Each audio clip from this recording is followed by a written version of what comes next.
or if your opponent just has one monster, then you have to link again into a second butler. Then on your opponent's turn, tag it out again. And then you're going to shuffle them back again with pranks and then do it again. So you put them on a clock of 6,000.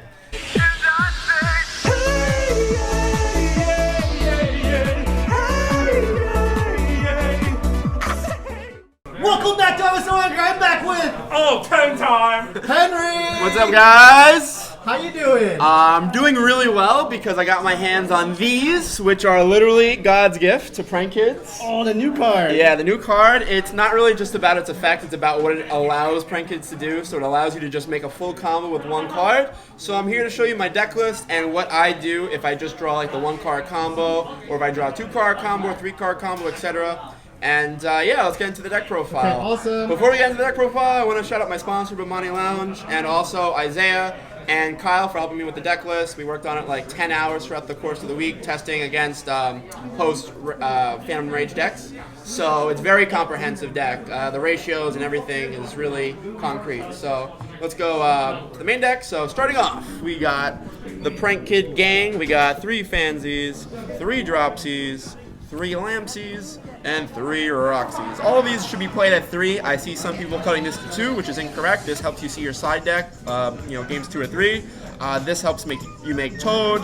This is really good when you're looping, and this helps you foolish your cards. So they're all really good, and they're all needed at 3. You want to maximize your chances of seeing a 1-card combo. Oh yeah. So you play 3 Prank Kids, and the only really non-Prank Kid monster that you play is triple Parallel Exceed. Oh, what does this do? So Parallel Exceed is every time you link summon, you can special summon it to a link arrow it points to, and you special another one from the deck. And the reason why it's good is not because it plays around a Nibiru, because it doesn't. I don't know why people say it does. It chain blocks Ash, which is the huge problem with Prank Kids.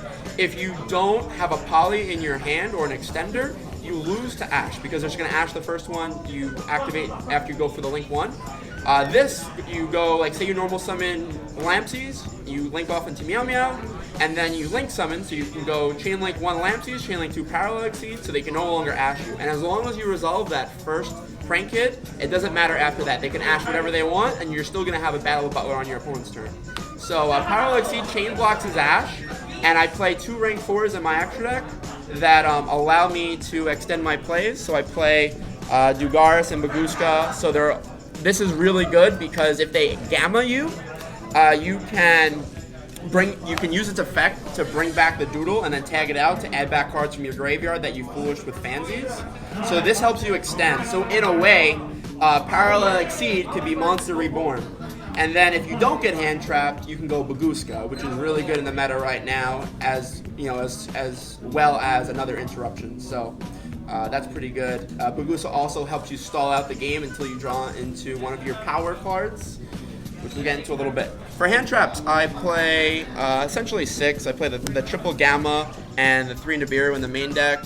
My teammate Evan said that the only hand traps worth playing are these, because you have to draw at least 2 hand traps to stop Dragon Link or Infernoble if you're just playing Ash, Ogre, Impermanence, Veiler. And I wanted to play those, but they're just very average against those decks. So these are the only 2 hand traps that you have a chance to win the game outright just by activating one of these cards. So they're both very good, and they can end turns. And then I side the average hand traps. So when I play against a mid-range deck, I could just sprinkle some of those in, maybe take out Nibiru if it's not needed, but you absolutely need to main deck these cards at the moment. So that's it for the hand traps. Then unfortunately, this is why the deck is good, triple Mystic Mind. No. So a lot of people are going to click off right now, but I do want to say, if people are going to play a deck that rips 4 cards from my hand before it gets to play the game, I am going to play this card. This card, it allows you to do burn loops, while you're doing your combo. So essentially, this card is not for going second. It can be obviously good going second, but any Prank Kid plus Mystic Mind is an instant lock. It's essentially like Vanity's Emptiness, because you go, I'll show the combo at the end. You're going to end with a Bow Wow with a Mystic Mind. As soon as they summon any monster, you activate Bow Wow to tag out to add 2, and now they're under Mystic Mind. So they have to deal with the Bow Wow without getting on the field, and since Bow Wow is cost, it's very hard to do that. So Mystic Mind is just a god card going first or second, and then to pair up, we play 2 place. It's not needed at 3. You never want to see multiples. but it's more names. And then we still play the 1 fusion recycling plant because it gives these cards more utility. So the terraforming and the set rotation. So essentially, you're playing 5 mine, 4 place, and 3 recovery plant, which is essentially 3 more polys. And poly is the 1 card that lets you summon Toad before you get the chance to get Nibiru. So you want to play as many cards as possible to try to play around Ash and Nibiru, and that's what the field spell lineup does. So yeah, essentially the deck is being played around mine, and you play the other cards to try to access different parts of your engine.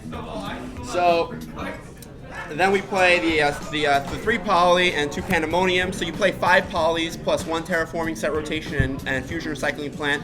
So essentially you play 8 polys. And poly is still really good. It's definitely needed at 3. You want to see it in your opening hand.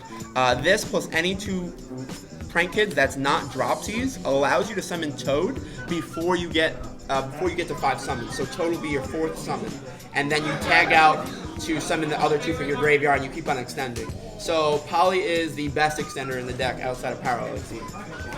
And then for the other extenders, we play 2 Pranks. So Pranks allows you to shuffle back your resources while you're mind locking them.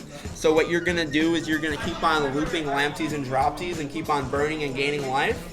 You can also keep on poking with Rocket Ride if you're not in a time situation, if it's like game 1. And you're going to keep on shuffling back your Link 1, your Doodle, and your Rocket Ride with this at the end phase, so you can do the same thing again. So it doesn't matter, like you're going to put your opponent on a 6-turn clock, even if it's game 1. They are going to have essentially 6 turns to live, which they have to draw the out by then. And then we play 1 instant fusion. This card is the bomb. It allows you to summon a Rocket Ride and then summon 2 more. We lost 2 copies of it, but Parallel Exceed kind of fixes the problem because you can go Dugaris, and Dugaris can reborn Rocket Ride, and Rocket Ride can do the same thing as it were if it's summoned off instant fusion. It can tag out, summon 2 more links from your graveyard. So at any point, Parallel Exceed can become instant fusion, which is really cool. So, and then for the last 2 cards, we play Reborn. Again, another extender that if I get Ash, I can bring back the Prank Kid, go Doodle, and still extend, which is good. And then the last one is the Plan. I was thinking about cutting this card. The reason why it's good is my friend said, like, people don't read it.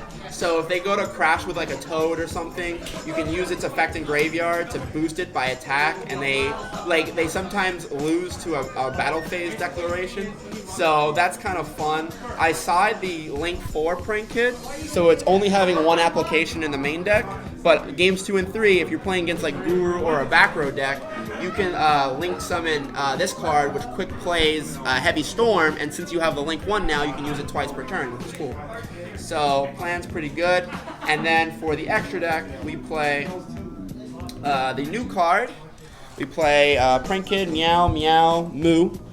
So it doesn't. The only effect it has is really if a Prank Kid monster were to tag out, like tribute itself to activate its effect on your opponent's turn, not on your turn, only on your opponent's turn, you can bash this card instead. So what that means is if you have one of your bombs, you can have your Battle Butler, or if you're siding in the Roaster, you can quick play Raigeki or quick play Heavy Storm, not once, but now twice per turn, because you're banishing this first and then you contribute it a second time, and neither of them are once per turn.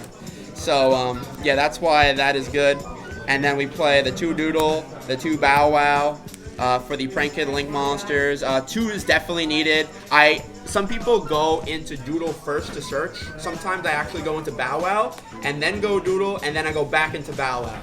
So and then I shuffle back the first Bow Wow as an extra target for pranks. So it gives you an extra name in the graveyard, which is why you need the second one. Then for the other Link monsters, I play Ningirsu. This is good. It outs Dragoon, which is nice. It makes the field spell, the place, a 1 card out to Dragoon. So if you bait it, you can turbo into Ningirsu, send the place and the Dragoon, and then you can go into Access Code Talker. Access Code Talker is really good, not only because you have multiple attributes engraved with the Prank Kids, but when you're trying to break a board, when you have Mystic Mine on the board, you can actually banish itself because it can banish links on the field. So you can banish Access Code Talker as plus, and then destroy a card, and as soon as they have one more monster, you can still lock them under Mystic Mine. So Access Code Talker is really good under Mystic Mine situations. Same thing as Ningirsu. You can unlock your own Mystic Mine to send it to graveyard to send one of their cards, and then go Access Code Talker if you want to do it that way. So that's it for the links. Then for the fusions, 2 Rocket, 1 Washer, 1 Butler. You don't need multiples, you can shuffle it back. And then for the XZs, you play Toad, which is good to negate Nibiru.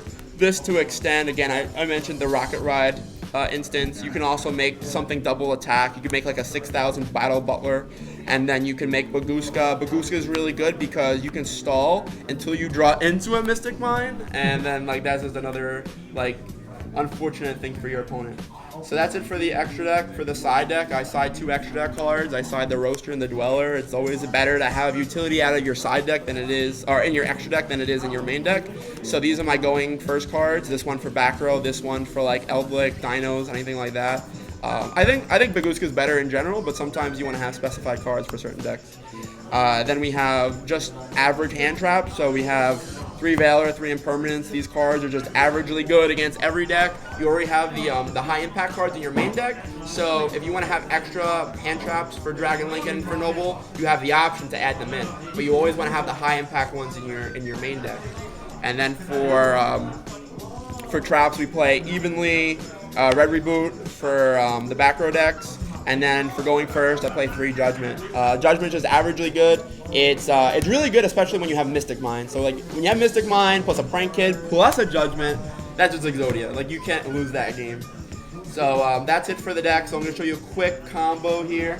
So I'm gonna show you like 1 Prank Kid plus Mystic Mine. So you're gonna have any Prank Kid, and you're gonna have a Mystic Mine, and then you can have like a card to discard or banish off of Roxy's if you have the Roxy's. But essentially, you're gonna activate the Mystic Mine. You're gonna normal summon the Dropsies. You're gonna, or this could be any Prank Kid. So you're gonna link it off. You're gonna go into Meow-Meow, and then you're gonna use the effect of Dodal. Sorry, this is not on the field yet. This is in your hand. You activate this. You activate Dropsies, and then you summon this, and then you're gonna link these off, and you're gonna go into your Doodle Doodle Doo, and then you're gonna go Chain Link 1, Chain Link 2. You're gonna Foolish to special. You're gonna Foolish the pranks, and you're going to special. You're gonna special the one you haven't used yet. Special this. Then you can go. Sorry, this resolves. So you're gonna get the Pandemonium to your hand. So your hand is gonna be whatever you started with plus Pandemonium. So essentially, assume you only open Mine and a Prank Kid, you have this in hand. Then you can go activate the Pandemonium. You fuse these away. You go into the Rocket Ride, and then you go effect of Lampsies. So you're gonna summon the Roxy's, the one that you haven't used yet. And obviously, if you draw them in different orders, it doesn't really matter. And then you're gonna tag this out, and then you're going to special these 2. You're gonna tag out the Doodle to add back the Pandemonium and the Pranks. Then you're going to link off the Roxy's and the Lampsies into Bow Wow. Now here's the kick, you're not going to special summon off of Roxy's, but all the Prank Kids allow you to use the first effect without special summoning. So you're gonna banish the blank card to draw a card, but then you're not going to special summon from the main deck, because you want to have this as the only card. So you're going to activate the Pranks, you're going to set the Pandemonium and activate the Mine. End phase, you're going to activate its effect. You're going to shuffle back the Rocket Ride. You're going to shuffle back the Doodle Doodle Doo. And you're going to shuffle back the Meow-Meow. All 3 of these cards are cards that you want to have on your next follow-up. So you're going to shuffle those back into the extra deck and draw another card. And then on your opponent's turn, as soon as they normal summon any monster in the game, you're going to tag this out to add back 2 from your graveyard.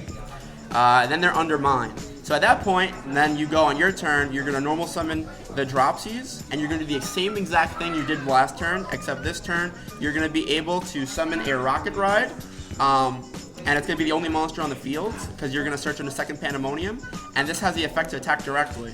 And then you're going to attack directly for 1,000, tag it out, you're going to have a Doodle Doodle Doo and a Bow Wow in the graveyard. You're going to special them. You're going to tag this out. to draw 2, to add 2, and then your opponent's turn, you're going to tag this out. Or if your opponent just has 1 monster, then you have to link again into a second butler, then on your opponent's turn, tag it out again. And then you're going to shuffle them back again with pranks, and then do it again. So you put them on a clock of 6,000. So, yeah, that's really good. And then the last thing I'm going to show you guys is if you open up Poly plus 2 prank kids that aren't dropsies, it plays around Nibiru. So, because a lot of people don't know how to play around Nibiru. So, you're going to open up with Poly plus any 2 prank kids that aren't dropsies. If you open dropsies, you can still make Toad, but you can't do it before the 5th summon. So let's say we open Lamp and Rock. Well, I guess you're gonna need like another card to banish from your hand. But this is a very average hand. Like this happens a lot. This could also be Fusion Recycling Plant to pitch a card to add this. So you activate it. You're gonna fuse. You're gonna go into the Rocket Ride. You're gonna go Chainlink 1 Rock, Chainlink 2 Lamp. They're both gonna special this, that, and then you're gonna banish to draw, and then you just make Toad. And then you can use Rocket to tag out the special. Sorry, let me summon Toad. And then you can use the Rocket Ride to summon that. And then you can go Doodle, and you can do the kind of the same thing. And then since we didn't open the fansies, we could go to search place. Now this is why you can't do things like cut place completely like the OCG does. Like it has applications because you're gonna search it, and you're gonna search this, and then normal summon this, and then turn this into the Bow Wow Bark, and then you're gonna have all your prank kids online. So that's essentially like how the play starts, and it's gonna finish very similarly because you're gonna end with a Bow Wow Butler and a Bow Wow Bark and access to Butler. So you're gonna do this before. If you open up with fansies, you can Foolish the one that you haven't used yet, and then use Rocket Ride to summon the one that you haven't used yet. So there's a lot of things you can do, but essentially you can make Toad before the 5th summon, and you can make it so that even if they have Nibiru, you can tribute Toad and negate and destroy the Nibiru. So it's protected prank kid play. So that's about it, guys. I'm sorry that my deck revolves around Mystic Mind, but it's time for us to get this card banned and make Yu-Gi-Oh! Great again. So that's all I have to say for now. This is Henry signing off from Team Bomani Lounge. Check us out, and I'll see you guys next time. Bye, guys. Bye. Bye.